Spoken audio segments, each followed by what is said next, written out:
Pemirsa, kita lanjutkan diskusi kita. Sekarang giliran Aris Ashar, aktivis HAM. Selamat malam pemirsa, Makarni. Malam. Bagaimana Mas Aris membaca peta politik hari ini? Ada beberapa hal yang ingin saya sampaikan. Pertama sih sebetulnya nggak kaget juga ya. Nggak kaget juga kalau misalnya 02 gabung ke 01. Karena tipologinya memang tipologi politiknya sama. Saya membacanya dari perspektif hak asasi manusia. Dua kubu ini memang nggak punya perhatian pada soal hak asasi manusia. Dan juga cukup diskriminatif atau pilih-pilih dalam soal bicara penegakan hukum misalnya. Nah jadi begitu, dan makanya juga di acara yang sama tahun lalu saya pernah sampaikan bahwa sebetulnya masalah kita dalam soal penegakan hukum dan HAM itu relasi negara secara lebih luas ya, termasuk oposisi di sana dengan warga. Nah hari ini sebetulnya itu kelihatan masih berjarak antara negara dengan warga. Yang bergeser hanya di negaranya saja, komposisinya yang berubah. Jadi makanya muncul ada misalnya kelompok golput atau yang tidak coblos 1 maupun 2. Itu sih menurut saya. Di bawah saya mau lihat bahwa sebetulnya ada banyak orang yang datang ke 02 karena kecewa dalam soal penegakan hukum ketika Jokowi 5 tahun berkuasa. Tetapi dengan bergabungnya Prabowo ke Jokowi, pasti itu meninggalkan hal riak-riak yang cukup serius, kekecewaan di bawah. Meskipun kalau mereka menyampaikan hajat hidupnya, menyerahkan hajat hidupnya dalam mencari keadilan kepada Prabowo, menurut saya itu juga memang dari awal konsep itu tidak tepat. Tetapi harapan itu kan dulu ada. Nah sekarang begitu yang elitnya dari 02 pindah ke 01, yang setengah ke bawah ini saya tidak tahu seperti apa, tapi menurut saya itu pasti merasa ditinggalkan. Tapi sekali lagi saya mau tegaskan bahwa itu elit kekuasaan yang memang menurut saya komposisinya bisa berubah-berubah. Yang poin berikutnya lagi saya mau sampaikan, kita ingat beberapa bulan lalu pasca pemilu, pasca pencoblosan ada muncul wacana diskursus soal rekonsiliasi.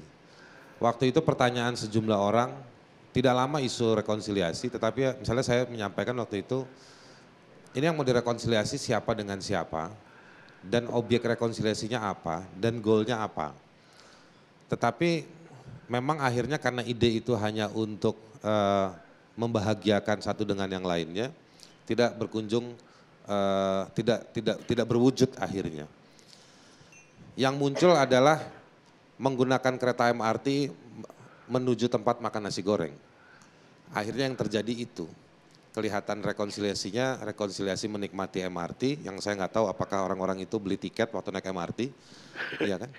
Dan ujungnya besokannya berujung pada nasi goreng itu sendiri. Jadi itu gimmick-gimmick itu sudah menandakan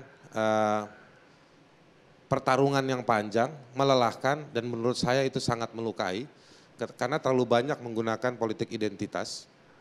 Orang tidak melihat uji terhadap materi kapasitas, kemampuan, substansi, kenegaraan dan mekanisme-mekanisme yang tersisa itu atau yang ada seperti apa akan digunakan jika satu berkuasa atau dua berkuasa. Tetapi semua tuduhan-tuduhan identitas yang lebih mengemuka. Dan itu semua berakhir dengan soal rekonsiliasi MRT dan juga nasi goreng. Nah berikutnya yang saya mau sampaikan juga,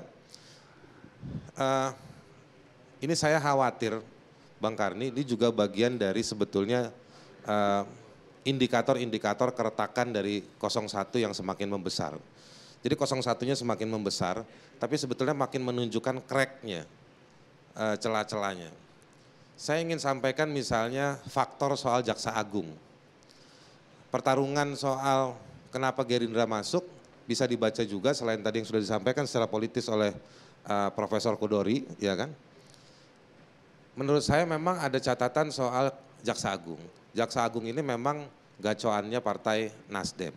Tetapi Jaksa Agung ini juga punya praktek penggunaan penegakan hukum yang punya muatan atau potensi politis. Dan itu saya pikir melukai partai seperti PDIP yang kadernya juga akhirnya pindah ke Nasdem, tetapi juga di partai-partai lain juga terjadi hal tersebut yang pindah menjadi Nasdem. Nah, saya pikir Gerindra ini masuk dalam rangka untuk mengimbangi Nasdem tadi itu. Karena Gerindra juga jumlahnya cukup besar. Saya mau bilang begini, apa yang komposisi hari ini bukan sekedar soal pertarungan politik, tetapi apa yang terjadi hari ini itu juga bagian atau buah dari 5 tahun yang sudah berlalu. Bahwa ada faktor Yusuf Kala sudah diganti oleh Ma'ruf Amin, tapi menurut saya secara rejim, secara keseluruhan mayoritas tetap hal yang sama. Masih klaim kemenangan, kelihatannya masih sebagai kelanjutan gitu. Nah jadi dari situ poinnya saya mau bilang bahwa soal penegakan hukum, soal penghormatan hak asasi manusia, saya tidak melihat ada satu kapasitas yang menjanjikan dalam periode yang kedua. Satu, karena memang mekanisme-mekanisme penegakan hukum itu dijadikan sebagai instrumen-instrumen kepentingan politik dan juga mungkin ada unsur-unsur bisnis untuk memperkaya atau menguatkan gerbong-gerbong politiknya, tetapi juga itu dia merugikan atau merusak prinsip-prinsip hukum itu sendiri. Penegakan hukum itu jadi diskriminatif, kalau misalnya temannya dia jadi tidak berlanjut, tetapi kalau bukan temannya atau oposisi atau dianggap yang berseberangan, maka akan diproses terus. Kayak Dhanil ini menurut saya nanti akan untung masuk ke kubu istana, maka kasusnya nanti akan di-drop. Alhamdulillah sampai di situ buat Dhanil, ya kan. Nah, jadi menurut saya ini situasi-situasi seperti ini yang akhirnya menyandra bahwa orang masuk ke kubu penguasa dalam rangka untuk mencari kenyamanan, keleluasaan, dan juga untuk membangun kapasitas keberlanjutan mereka dalam berpolitik. Kalau begini ceritanya ini namanya tersandra. Sekarang saya mau pakai logika warga. Bagaimana warga? Misalnya hari ini saya dapat beberapa WhatsApp dari beberapa orang yang saya dampingi. Yang mereka melihat di TV si itu, si ini dan menduga Pak Haris kenal, Bung Haris kenal dan lain-lain. Barangkali kasusnya bisa nanti dibicarakan ke orang-orang tersebut. Jadi menurut saya ada krisis akses upaya pemulihan bagi para warga yang mengalami kerugian-kerugian, penderitaan, mencari keadilan. Nah konstelasi pemindahan elit kubu sana ke kubu sini, gabung sana gabung ke sini, dia tidak merepresentasikan bagaimana untuk mengefektifkan institusi-institusi atau mekanisme atau aturan hukum yang sudah kita punya. Yang kelihatan adalah soal bagaimana ini gabung menguatkan pemerintahan. Sampai di situ yang dibangun hanya narasi soal persatuan. Ini yang bersatu elit. Bukan kita sebagai bangsa yang bersatu. Bangsa kita masih ada perbedaan antara elit dengan warganya. Nah, jadi saya masih belum bisa mengerti situasi ini logikanya di mana untuk karena presiden atau pemerintahan itu janjinya bukan hanya janji elektoral, tapi juga janji konstitusional. Jadi apa yang dijanjikan dalam pemilu tidak boleh berseberangan dengan janji yang ada di konstitusi, dan janji konstitusi itu dia juga harus menjadi acuan.